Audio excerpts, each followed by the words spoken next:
What's up, you guys? The video that you're about to watch is a sample of the sessions that we do with faithful groups. Now, don't get married to the name. It may or may not be going under a transformation, but understand that what you're about to watch is just an example of one of the many talks that we do. We have a host of other speakers who are some of the most talented and some of the most smartest and brilliant names and minds in their respective industries.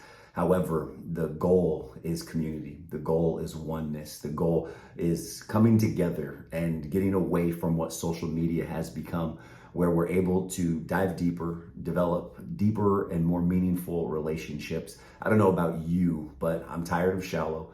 I'm tired of superficial. And this is us taking a crack at breaking the code and coming together with something that we believe will be revolutionary. So this is what I want you to do. Grab a pen and a piece of paper. I want you to go through this session, take notes, anything that stands out to you. And then when the video's over, I want you to go into the description of the video. There's going to be some prompts. There's going to be a couple of questions.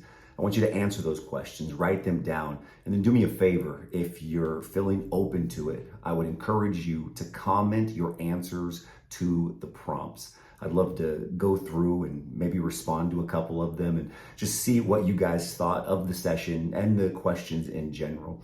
And when you're done, I just hope that something stood out. I pray and believe that it will add value or will open your eyes in some way, shape, or form. So enough with me talking. Let's get to the talk. It's going to be right here. And welcome in. My name is Andrew F. Carter, and I have the absolute pleasure of being able to take you guys through a session this morning. As you're gathering your thoughts and coming in, I want to encourage you to just take a deep breath, right? I know that it's Wednesday, it's middle of the week, not sure what kind of start you've had to this week. I don't know what you're coasting towards, but I want you to know that I'm proud of you, that I'm grateful that we get to spend some time together this morning. And I want to encourage you, if you would, let me know how you're feeling. If you could give me one word, how you feel this morning, would you put that in the comment section right now? Maybe you're tired, you're excited, you're anxious, frustrated, however you're coming in this morning. Let me know so I can do a little inventory and make sure that I tailor this message to where you might be at this morning. I appreciate the honesty and the transparency, knowing that you're a little tired, maybe exhausted, overwhelmed, wherever you're coming in from and however you're feeling. Just know that you are not alone. And I believe that what we talk about today will definitely encourage you. I see there's some energized but stressed, a little scattered. I think we're all coming in different places. Midweek for me, I'm already tired. Been started off real tough this week, real hard.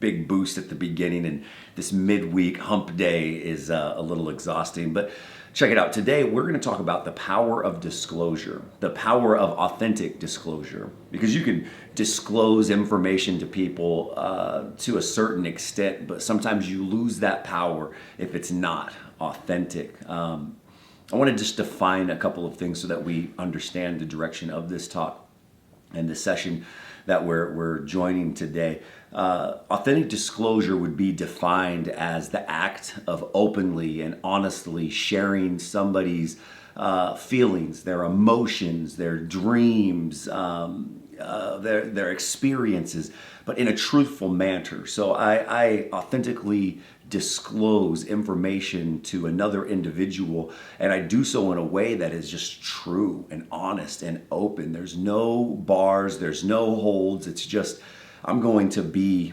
100% authentically myself, and my hope or desire is that you receive me as I am. It involves revealing personal information, again, emotions, vulnerabilities, and perspectives with no filter.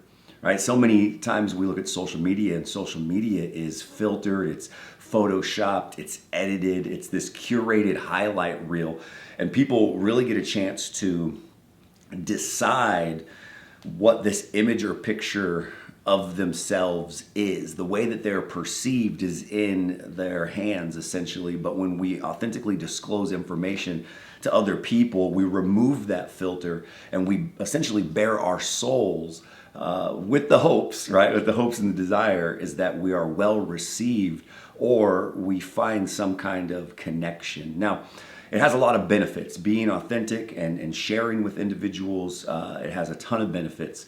But also, I want to remind you that it should be practiced with care. You have to be very careful. Not everybody deserves all access to you. Not everybody is to be trusted with the inner workings of who you are. You have to be extremely careful. But the beautiful thing is that when you find somebody that you can be authentic with, it deepens a sense of trust, deepens the relationship. And that's the 10 things. I want to share 10 things with you and why it's important for us to not only seek out and search and find individuals that we can disclose ourselves to, but 10 reasons why it's important that we authentically do so, right? It's one thing to just open up to somebody, but it's another thing to be 100% authentic. So here's some reasons why. Number one would be building trust. When you authentically disclose your thoughts to individuals, this transparency builds trust between the two of you. Sometimes, and many times in my own personal experience, as I've opened up and authentically disclosed myself to other people, I've realized that we have shared experiences. So you might look at somebody who doesn't look like you, they don't sound like you probably have nothing in common with them whatsoever. But as you authentically disclose information about yourself, you might find that you have more common bonds and common threads than you would imagine. I've met people who at first glance might not have been somebody who I would see myself relating to, but after further examination and some authentic disclosure, realizing that, hey, I've grown up in foster care and so have you. There's this common thread or common bond that only people who've lived in foster care can understand. And now, because of that willingness to authentically disclose who we are or our personal experiences, now creates this trust between two individuals who might not have had anything in common. The second thing would be strengthening relationships. So when you authentically disclose yourself, people connect at a deeper level. This world is filled with shallow and superficial connections. We don't go deep anymore. We don't connect on a deeper level. Many times when somebody asks, hey, how are you doing? It's like, oh, I'm doing good. How about yourself? Doing great. And then they keep moving. Many times I say, if somebody asked how I was really doing, my first response is, how much time do you have? Are you asking in passing or do you really want to know? So when you find somebody who you can authentically disclose yourself to, it strengthens that relationship. The third thing would be emotional release. When you express your thoughts and emotions, and you do so in an authentic manner, that it helps you to release some of those pent-up feelings. It reduces the amount of stress and emotional burdens that we carry.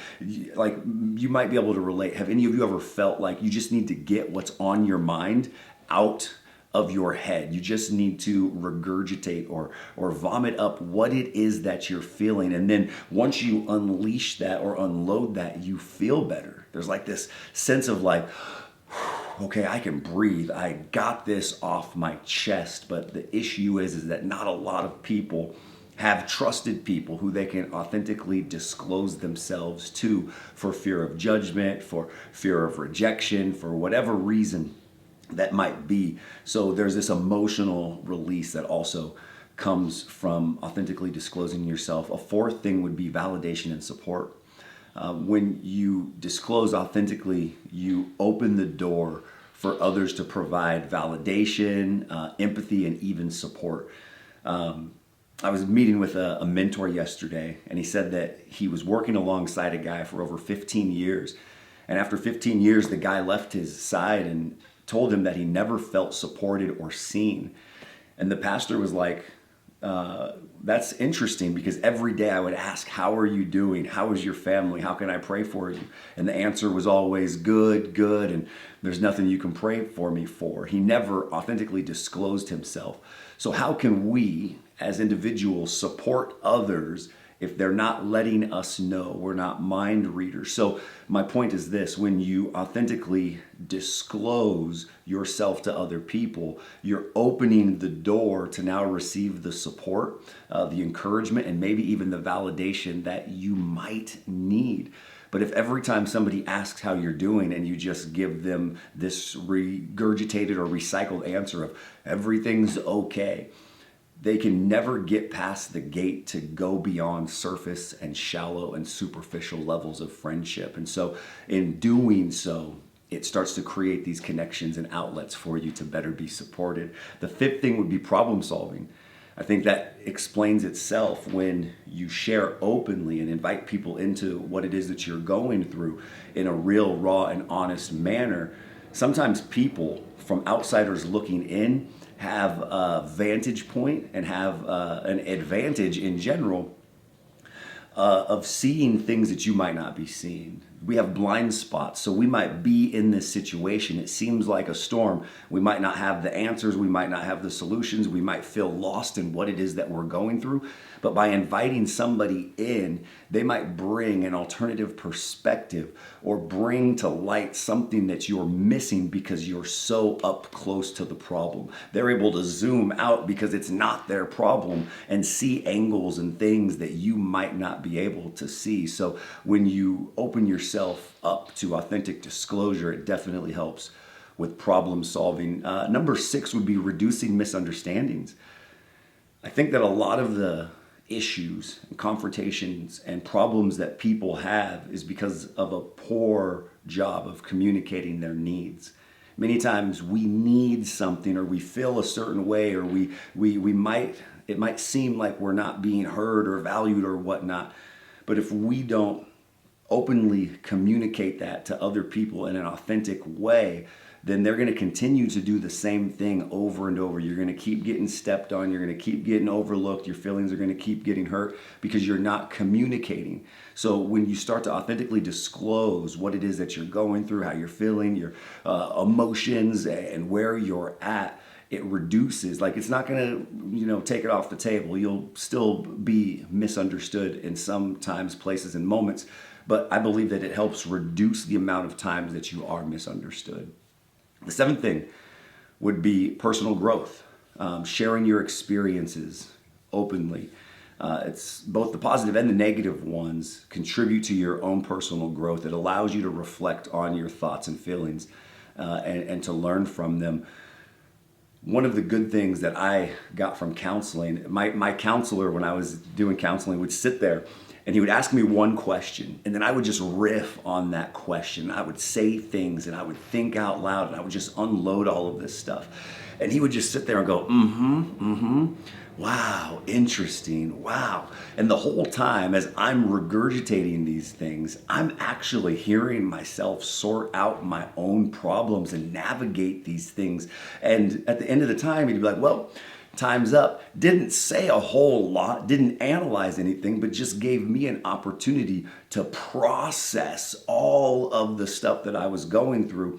And I was actually growing in myself in that moment. I was actually growing and paying him a whole lot of money just to nod his head and to ask me questions that I hadn't asked myself. So when we start to authentically disclose ourselves, it opens this dialogue, and sometimes the solution to our problem or the thing that we need to deal with comes out in that open place of communication. The 8th thing would be to cultivate empathy. I love this one because as you disclose yourself, it gives people the opportunity to also share what they're going through.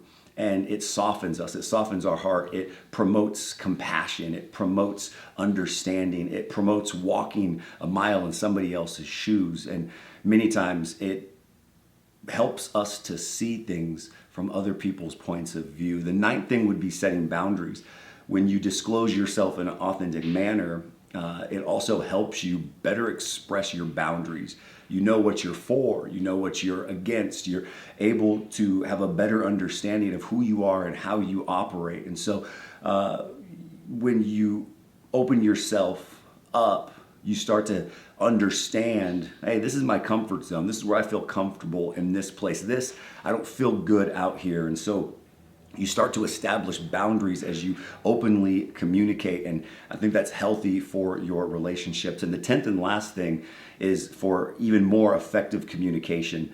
Authentic disclosure is a foundation for effective communication. It encourages open and honest dialogue, which leads to a clearer understanding of who you are, but also who the people that you're interacting with. So these are 10 reasons why we should embrace this idea of communicating and seeking out authentic disclosure. It can be scary, it can be challenging. You might not trust anybody. It is a work in progress. I think that sometimes who you once give access to doesn't always get to hold on to that access. Access can be revoked if that trust is mishandled. It's something that you're constantly reflecting on and really identifying who you can go deep with and who you can't. It also really depends on the moment. Not every moment is a moment for going deep with every person. What I like to do, and this is the last thing I'll say before we close and go into our small groups, is that I like to ask people if they have the capacity to go deep in a moment. Hey, I'm feeling kind of heavy and I'd like to go a little bit deeper. Do you have the capacity to go deep right now? And hopefully I've created this dialogue to where if they don't, they can freely say, you know what, I'm actually pretty heavy today and I'm not feeling like going too deep, maybe later. And so now again, these things are coming into play. There's trust, there's boundaries, there's effective communication, there's no misunderstanding, there's empathy, there's compassion. All of these things are working themselves together and making you the best version of yourself. I don't know where you're at or how this applies to your life, but I want to give you guys an opportunity just to discuss some of the things that we talked about when it comes to authentic disclosure. And I would love for you to discuss how you can identify those people, who you have right now, who was good in one moment or one season and is no longer. So right now we're going to break out into groups. I want to encourage you to turn on your cameras. I want to encourage you to use this as a dartboard, as a sounding board. Try authentically disclosing and opening up in these small groups. And again, I just want to encourage you guys to be compassionate, be kind, be gentle, be loving, and be caring as we get a chance to interact with one another. It was my absolute pleasure of taking you guys through this session. I look forward to hearing your discussion on the other side.